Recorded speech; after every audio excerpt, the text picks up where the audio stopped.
Wow, what a gathering.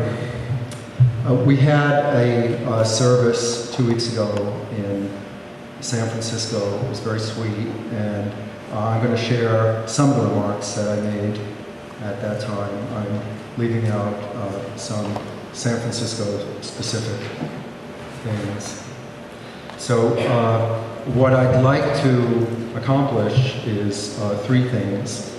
To talk about who Arthur was, and talk about the early gay movement, because in my mind that was his main legacy. And I also want to talk about what Arthur meant to me as my family for 40 years. I met Arthur, the first time I saw Arthur actually was in November of 1970, and I was in my underwear, and Arthur was on the Dick Cavett Show with Marty Robinson and Dick Leitch from the Madison Society. And it was the first time, as far as I know, that openly gay people appeared on national TV to talk about the joys of being gay. And I was 21 and incredibly excited about what I was hearing. And then about 3 months later, I was a senior at City College, and I was driving a taxi cab to earn some money. And I'm on Park Avenue on March 14th, and I look over and I see a commotion, and I can't believe my eyes. It's a gay demonstration. So I quickly got my passenger where she was going and raced back and put on my off-duty sign and abandoned the taxi cab and went over and stood in the crowd and watched. And at first, there were young women who were office workers who were dissing the demonstrators and saying, "Oh, he doesn't look gay. Oh, she does." And then Arthur appeared, and he was leading the demonstration, and he started a gay power chant, as I'm sure most of you know, call and response, give me a G, give me an A. And I found myself involuntarily shouting in response, oh, P, O, getting louder and louder, and the crowd that I was standing in just backed up as if to say, oh my God, he's one of them. And all of a sudden I was standing between the onlookers and the gay demonstrators, and it was easier to join the demonstration. So I did. It was my first gay demonstration. And I picked up a sign, didn't matter what it was about, and I joined the picketers. And Arthur came up to me immediately, and he said, "You just joined us. Good for you. Good for you." And that was the beginning of my friendship with him.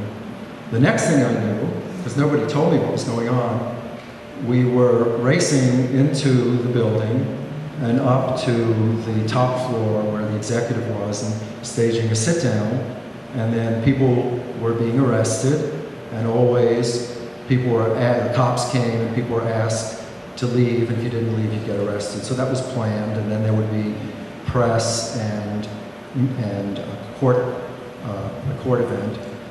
And it turns out this was the household finance company, and they just weren't dealing with gay people. And I had heard that one of the things they were doing is their policy was not to sell life insurance to known homosexuals because we were more likely to kill each other to collect on the policy. So it's pretty amazing if we measure how far we've come. And I want to talk about a few more of the zaps from those days, and as a measure of how far we've come. The Fidelifax zap was a company that said that their business was selling information to prospective employers about the sexual orientation of candidates for employment. And when they were asked, how do you know who's gay and who's not, they said, if it looks like a duck and quacks like a duck, it's a duck.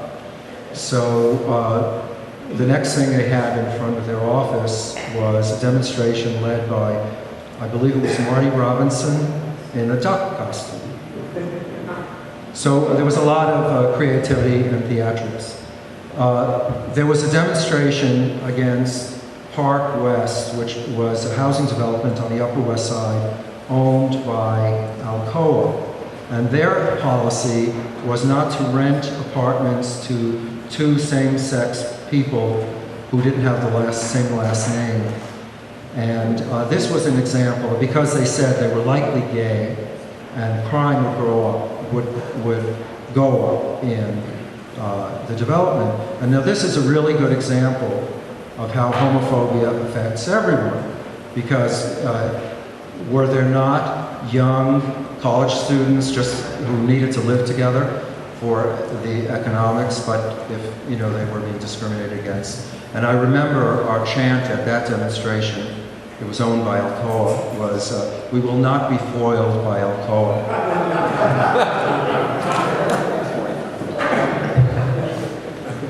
And then the Sharrisons Act.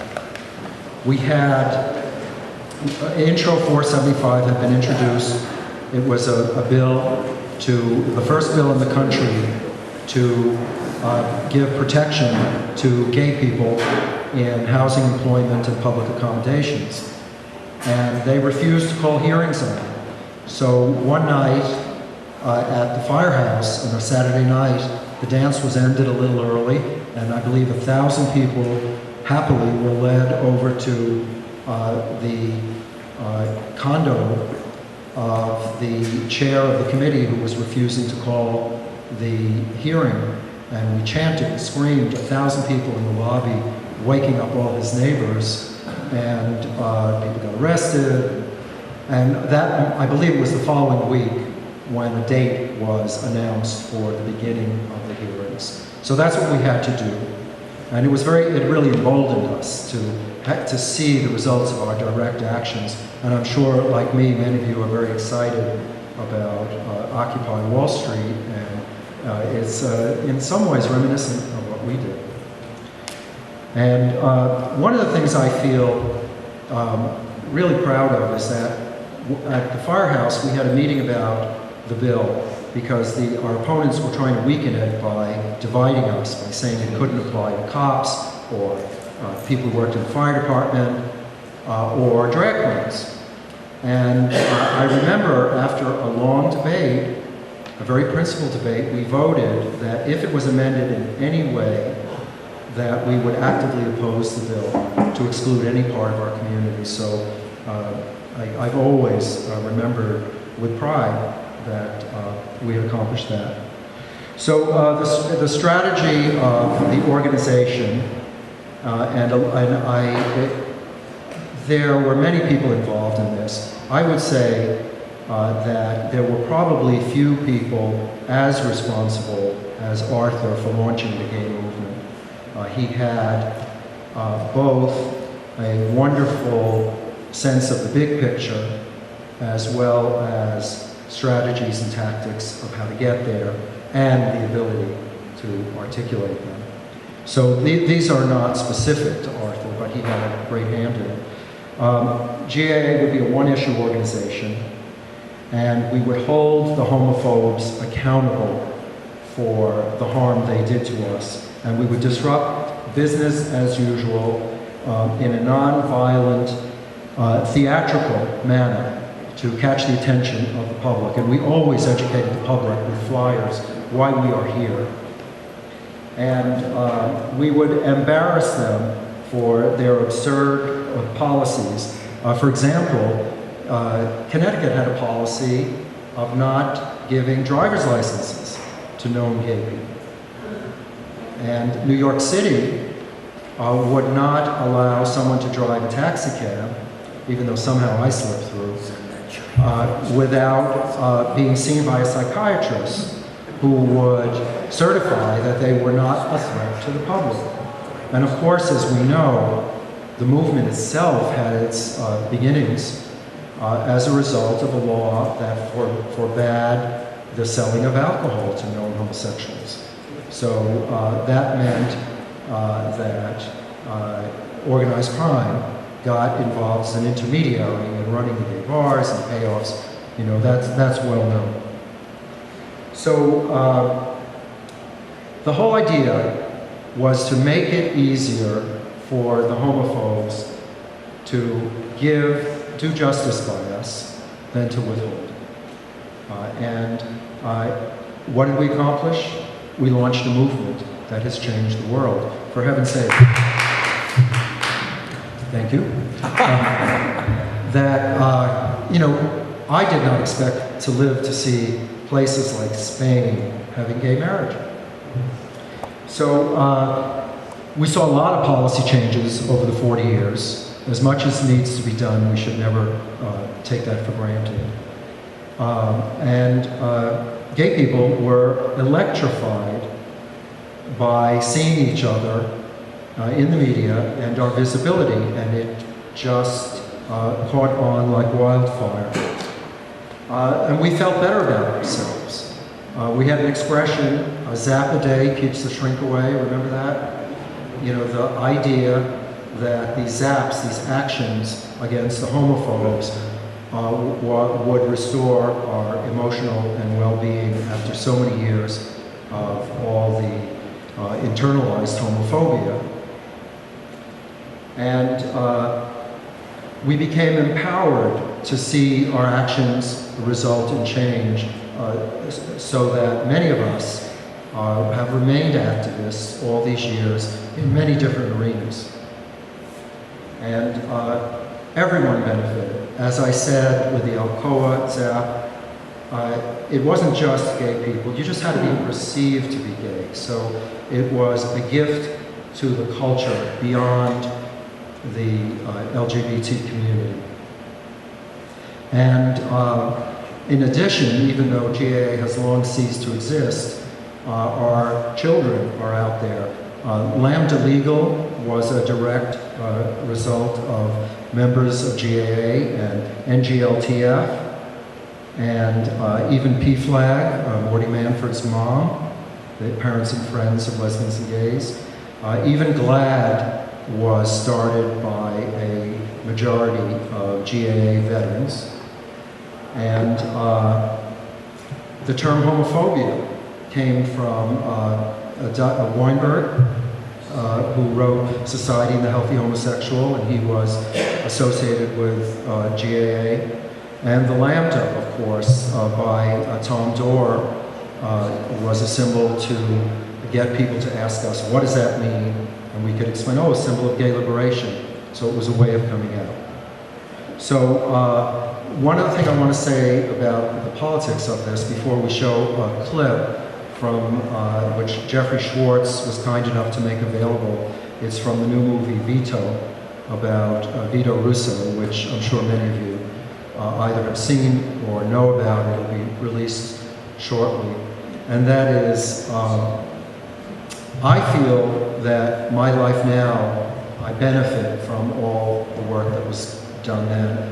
In San Francisco, I'm a member of the Dolphin Club, which is an open water swimming club at San Francisco Bay. And the men in that club, the straight men, really get it. They see being gay as just another flavor. And they're very affectionate and warm. One guy, a fireman, every time he sees me in the shower, he always slaps my butt. And I always tell him, Mickey, you better watch out or you'll get more than you bargained for. And just a wonderful result, and I'm aware that that would not exist if not for the work we did, so that 40 years later, it has, just like gay liberation has reached to many other countries and smaller towns and rural, it's also reached to the mainstream community. They're benefiting from it as well. So before I talk a little bit about Arthur's personal life, can we see that video? Most of them don't realize how different gay life was before Stonewall and the gay movement. I was born and raised in the 1940s, and I didn't know anybody who was gay. I honestly thought that I was the only gay person in the world. And I was afraid that if anybody knew about it, I would be beaten up or killed. And many people of my generation grew up in isolation. There was no sense of community at all. And then we read an article in the New York Times that there had been a riot at this bar in Greenwich Village called the Stonewall, and had gone on for 7 nights. And there was an article in the Village Voice about it, and there was a very large influx of new people coming into the movement. And I never forget one August night, we were walking down Christopher Street in Greenwich Village. It was a very foggy night. It was hard to see, kind of a little mysterious. And this very thin, willowy person, almost like a sprite, emerged from the fog and gave us a leaflet, which said, "Come to this revolutionary group of fags called the Gay Liberation Front." And then he disappeared into the fog. And it was an exhilarating experience because there were all these people who had a sense of gay pride. They saw being gay as something positive, something that contributed to your life, something that contributed to the culture. It was not a negative thing at all. It was something to build on and to celebrate and be happy about and wonderful about. We faced all these institutions, the church, the state, labor unions, political parties, and the ZAP was a form of nonviolent, person-to-person, very loud, very vocal confrontation. ZAPs were an art form.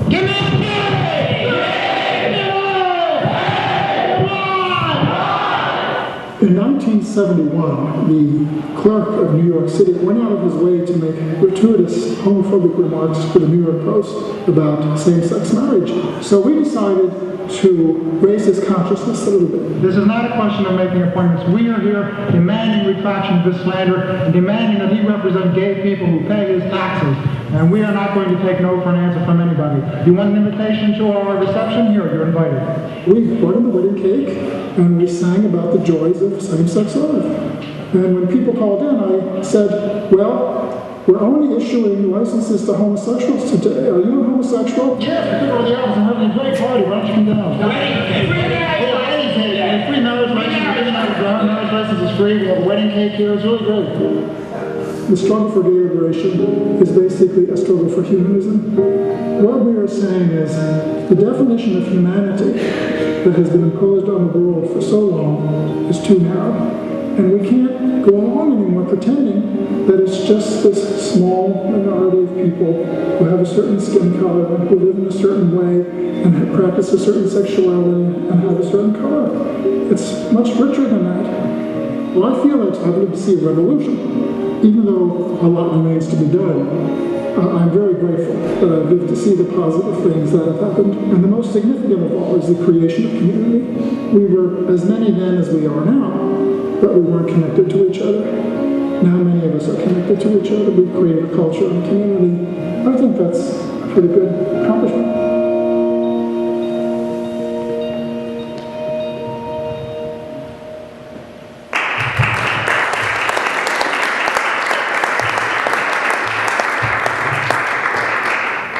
That's an example of how incredibly articulate Arthur was and why he was so inspirational.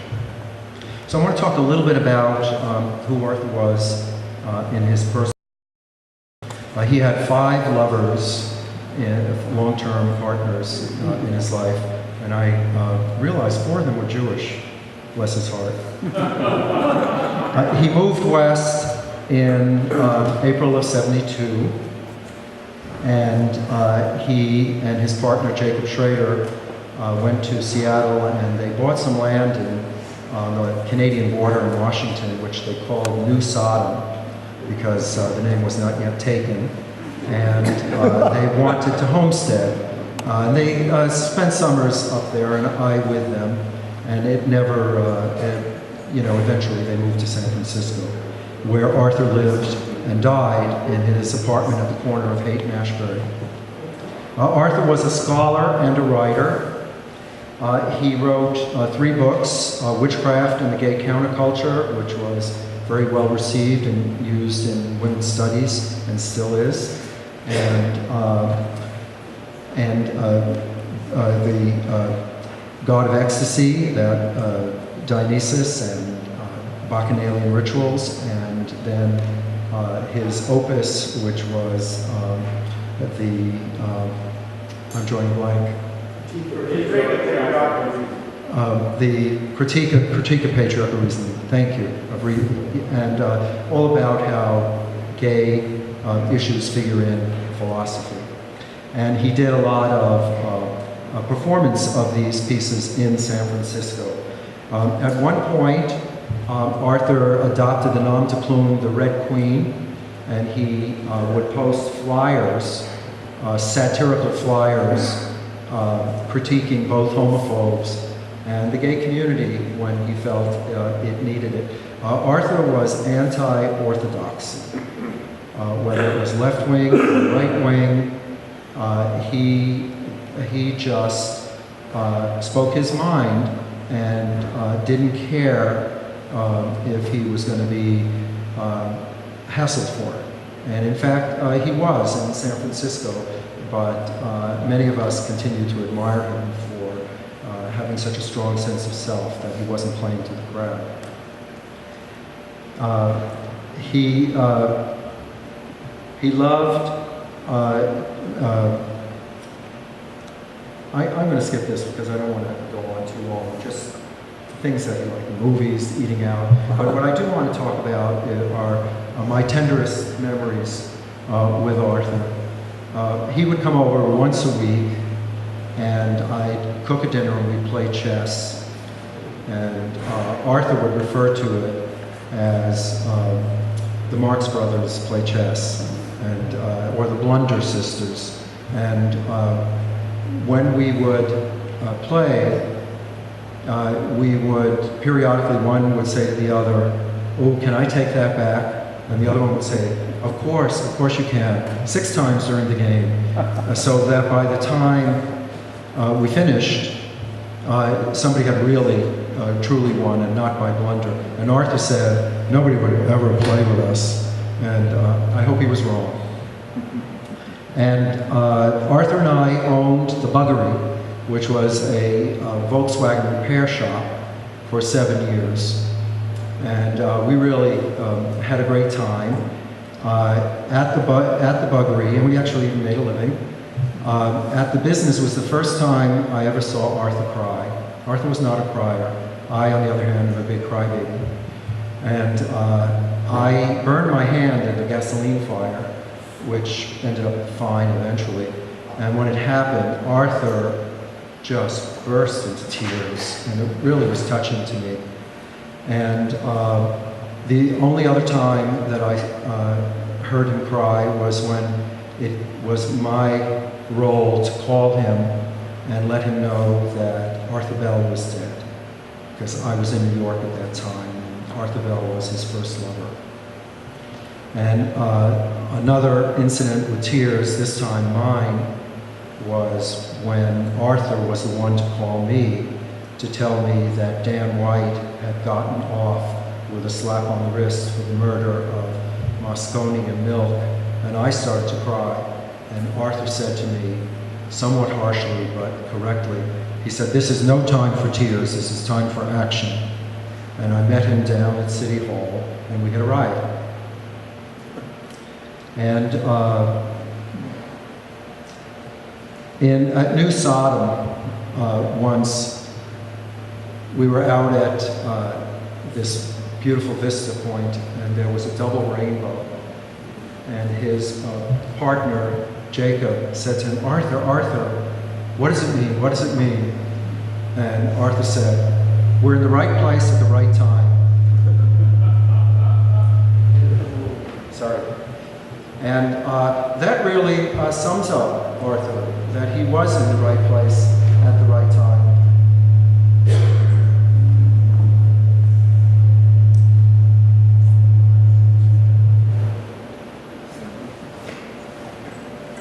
Thanks. Is it still on? Yep. Good. I want to read a quick list of qualities that come to mind when I think of Arthur. He was brave, he was smart, he was articulate, he was witty.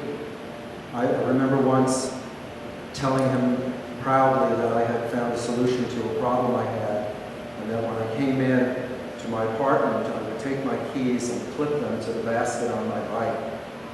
And he said, "Oh, that's great, now you always know where your bicycle is." He was a wonderful conversationalist and a delightful companion. He was always very grateful and polite and well-mannered. He was charming, he was loving. He delighted in socializing, and he delighted in having time for himself. He was a creature of routine. He was modest. He was not a self-promoter. He had a keen sense of justice, which is probably the thing most known about him. And he was a gadfly or a curmudgeon. He was progressive, and he was cantankerous and hot-headed. But, and needless to say, after all those years of being close, as in any family of choice, you also have fights, you also have periods where you're not speaking. And at this point, I'm just grateful that the last year of his life was the best for our friendship.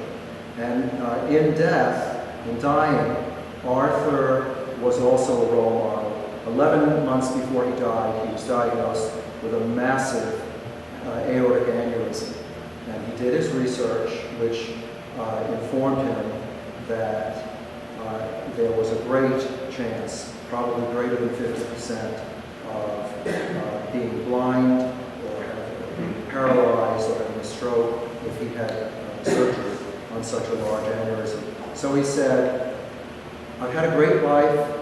I'm not afraid of death. I am afraid of being a prisoner in my own body." So he got his affairs in order, and he died of loss of his death. And he really walked the walk. So once again, a role model. So in closing, I want to do what I did in San Francisco, and that is, for some reason, with such a large number of us, even in spite of a large number of us being atheists or agnostics, so many of the songs we ended up singing and writing for protests were from spirituals, perhaps because people knew the tunes. So I want to do a song, and I'm going to call out the words so everybody can sing together and hear what it sounds. This is not from the early days of the gay movement. It's from the Prop 6 anti-gay teacher initiative in the 70s in San Francisco. But I like this for Arthur because I think the words really speak to who Arthur was. It was written by Larry Wish of the Choral Majority, which was a group of gay men and women singing these satires. So it's to the tune of Amazing Grace, and I'll just call out the words, and please join me. And we'll take some water. It starts. Amazing gaze, how sweet we sound. Amazing gaze, how sweet we sound. When we sing harmony. When we sing harmony, We seek a world where justice reigns. we sing